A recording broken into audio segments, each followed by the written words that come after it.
Hello, may kapunon.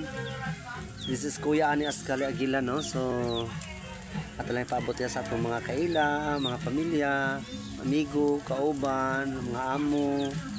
Merry Christmas nga natong tanan, no? Kay karong alas 12 naman yun, karong pitsa 24 alas 12 sa tong gabi ni. So mula ginamatag pamilya, bisan todo ang uban walay handa, may naagong tatang magmanipayon ang tanan, no? Labi na sa pagkatao sa atong Holy Child, no? Jesus Christ.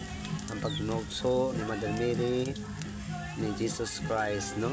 Holy Child. So mula ginay sa among panimalay karon, nakaabot naman jud ko, nakauli naman ko gikas duty.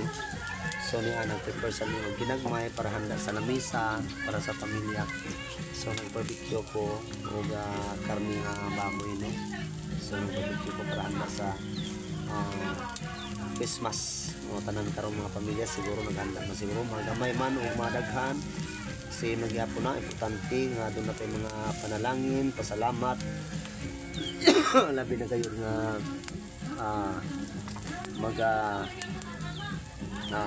man ang katuigan sa 23 sa atong mga struggles sa atong kinabuhi, atong mga experiences sa 2023 nga ako sa gipabot ang year 2024 nga ang akong nagpadangat ka natong tanan nga unta nga maayo ang dagan sa panahon, huwag pa mga kakulian, labi na katong niaging simana o bulan ba to nga dunay bagyo, no? Pero wag gyud madayon kaluyan ito sa Ginoo itang tanan.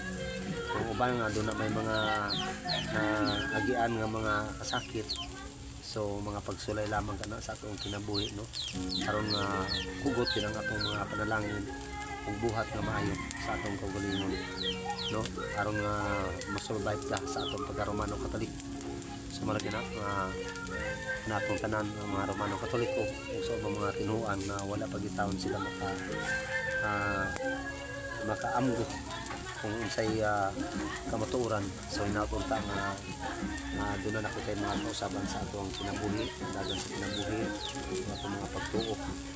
So once again, Merry Christmas to everyone and prosperous sa bagong tuig 2024. So God bless to all.